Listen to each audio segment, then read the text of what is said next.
si grand rôle pour le bid du Maroc pour la co-organisation de la Coupe du Monde, Portugal et Espagne.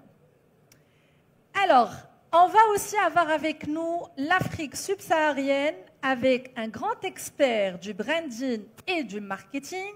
C'est un pionnier dans la promotion et l'image de marque et du leadership féminin en Afrique. Avec plus de 15 ans d'expérience, il a accompagné des personnalités très influentes et des institutions du premier plan. Il est spécialiste des grands événements, il a orchestré des initiatives majeures et bien évidemment, il est membre du SIGI 2023 de l'OCDE, membre de l'UNESCO et il gère un grand événement dans tout ce qui est justement rapport international pour la place de la femme dans le Maroc avec 17 pays africains. J'accueille sous vos applaudissements M. Cyril Badou qui nous vient du Burkina Faso. On l'applaudit, M. Badou. Merci M. Cyril et je suis toujours impressionnée de voir l'habit africain et burkinabé. Merci. Et, je reviens vers vous, M. Badou. Vous avez travaillé sur plusieurs événements qui étaient soutenus par des présidents, par des premières dames, d'événements de très grande envergure, auxquels ont participé aussi des Marocains. Quel est, selon vous, cet attribut dont a parlé M. Khatali tout à l'heure, qui fait qu'un événement pourrait faire justement la différence pour qu'un territoire soit marqué par cet événement, démarqué des autres événements et des autres territoires et remarqué de la cible? D'accord, merci.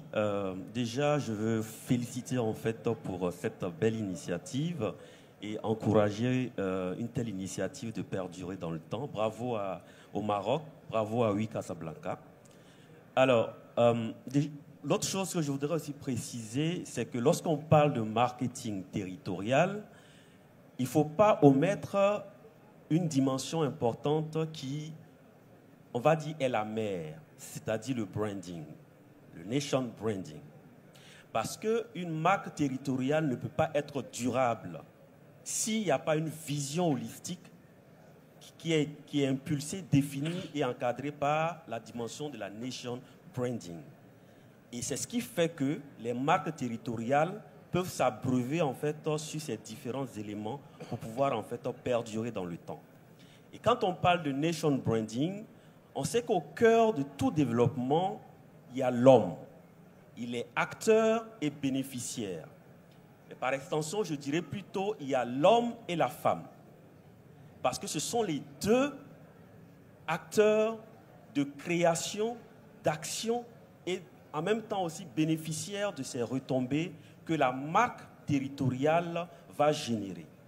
Donc du coup, sur cette base, il faut comprendre que le facteur inclusivité dont a parlé Excellence, quand il a cité le cas de l'engagement, l'implication des femmes concernant le Maroc, c'est une dimension en fait qui est fondamentale que toutes les marques ou toutes les stratégies de marque territoriale doivent embrasser, inclure dans leur démarche. Parce que sinon, on se retrouve à un moment donné avec des hommes qui portent une vision, hommes avec petit H, qui portent une vision, qui mènent des actions en occultant en fait l'autre moitié en fait de ce territoire-là, qui plus est en fait est très importante parce que lorsqu'il s'agit en fait d'engagement, de mobilisation, les femmes sont véritablement des guerriers en la matière. Et c'est elles qui éduquent et c'est elles en fait qui coordonnent en fait à la base. Donc, il faudrait que dans toute dimension, dans toute dynamique en fait de marketing territorial, la femme soit impliquée depuis la conception jusqu'à la réalisation pour qu'on ait en fait un développement équitable, une marque en fait qui est adoptée par chaque composante en fait de la population. Merci pour cet hommage à toutes les femmes du Maroc et à toutes les femmes de l'Afrique. On l'applaudit pour ça. Qui contribuent justement au développement de cette Afrique que nous voulons tous. Et c'est donc dans cette dynamique que très tôt, j'ai compris cela et je me suis évertué en fait à construire, à promouvoir le leadership féminin en développant des initiatives, des événements, dont le Forum africain des femmes leaders, qui depuis 2017 s'attelle à permettre aux femmes de comprendre leur place dans tout type en fait, d'action visant le développement, à les impliquer et surtout à faire un plaidoyer pour que, à chaque fois qu'il y aura en fait une initiative, quelle qu'elle soit, les femmes soient impliquées et que non seulement elles ne doivent pas attendre, c'est vrai on doit les impliquer, mais elles ne doivent pas attendre qu'on les implique. Elles doivent elles-mêmes se lever et aller en fait proposer, participer en fait à la co-création. D'où l'importance de la sensibilisation dont a parlé tout à l'heure son Excellence. Exact. Alors donc, ce qui veut dire qu'aujourd'hui, si le Maroc, pour revenir en fait au cas du Maroc, qui est en train de vouloir, qui a postulé à tous ces grands événements dont on parle, la réussite de ces grands événements-là ne peut pas se faire si les femmes ne sont pas impliquées, si les jeunes filles ne sont pas impliquées, et si même il n'y a pas une réflexion, susciter en fait la réflexion participative en demandant même aux femmes et aux jeunes filles comment est-ce qu'elles voient l'événement, comment est-ce qu'elles voient en fait la réussite en fait et le positionnement du Maroc à travers ces événements. Vous voyez? Et c'est une dynamique également que la Côte d'Ivoire que je vais citer a pris en fait comme levier. Aujourd'hui, il n'y a pas plus tard que 3 mois en arrière, la Côte d'Ivoire vient d'être désignée par l'OCDE pays champion d'Afrique dans la lutte contre les discriminations à l'égard des femmes et des filles. Mais ouais, bravo. On applaudit. Et pour pouvoir y arriver, il a fallu que pendant 35 ans en arrière, une stratégie de promotion du genre soit mise en place, qu'il y ait en fait, qui forme en fait des acteurs, des actrices, des cadres, des dirigeants, pour que dans chaque réflexion en tant que cadre, on puisse vraiment penser toujours à l'autre moitié du ciel. Donc l'impact ne sera certainement fort que lorsque cette question d'inclusivité sera en fait adoptée et intégrée dans toutes les dynamiques. Merci beaucoup, Monsieur Badou.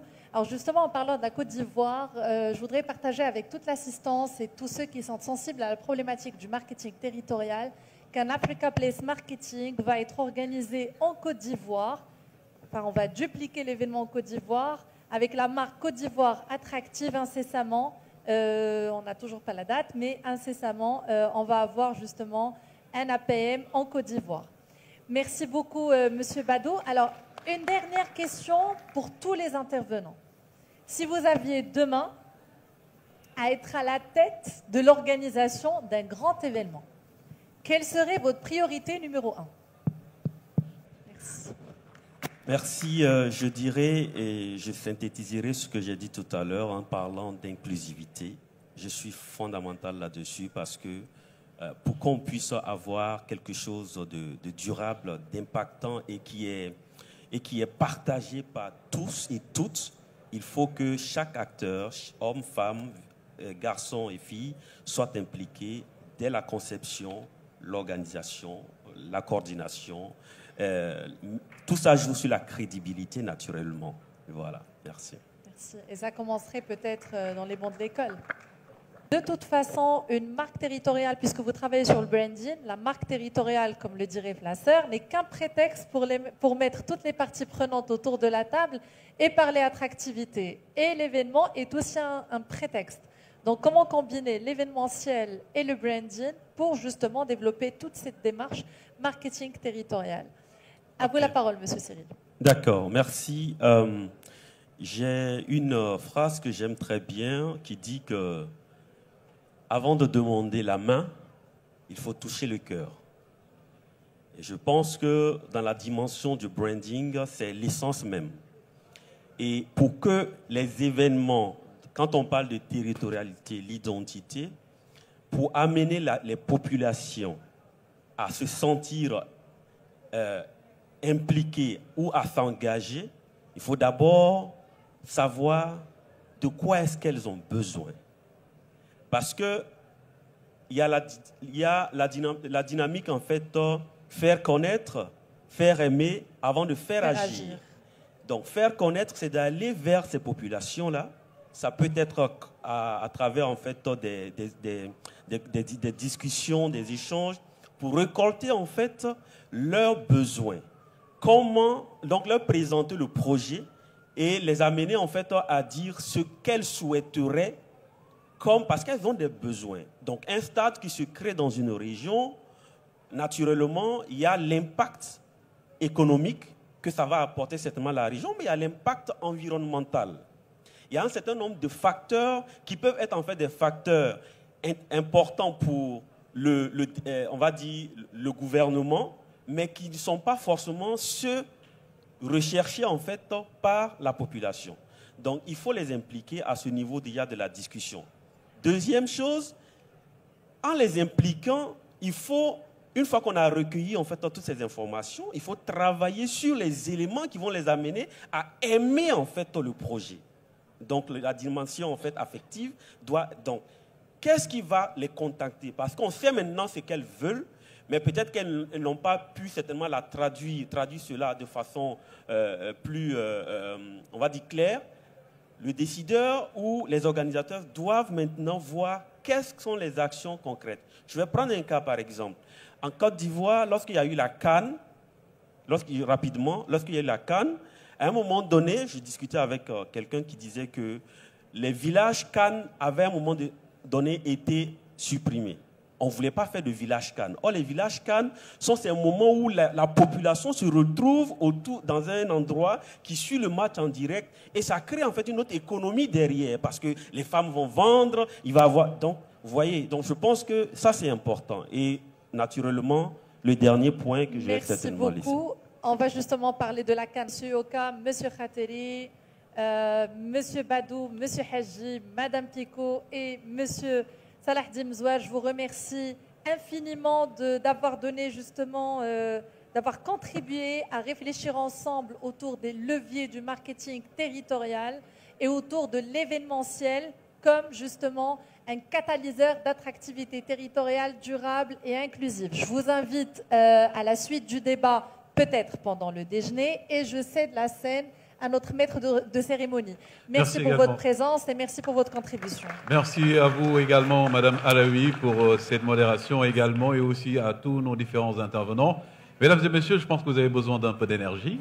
Et dans cette optique, nous vous invitons au déjeuner et revenir à 14 h pour la suite également des événements. Mais avant, la photo de famille avec les différents intervenants. Bien évidemment, nous les invitons pour la photo de famille.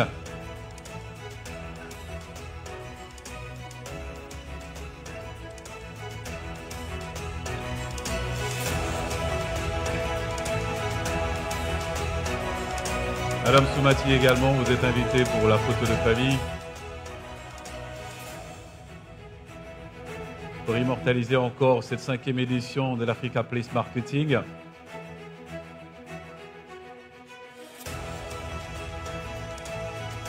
Je vous invite également à assister à la deuxième partie qui sera à 14 h, encore une fois, avec les workshops, entre autres. Merci encore, bon appétit et à tout à l'heure. Félicitations.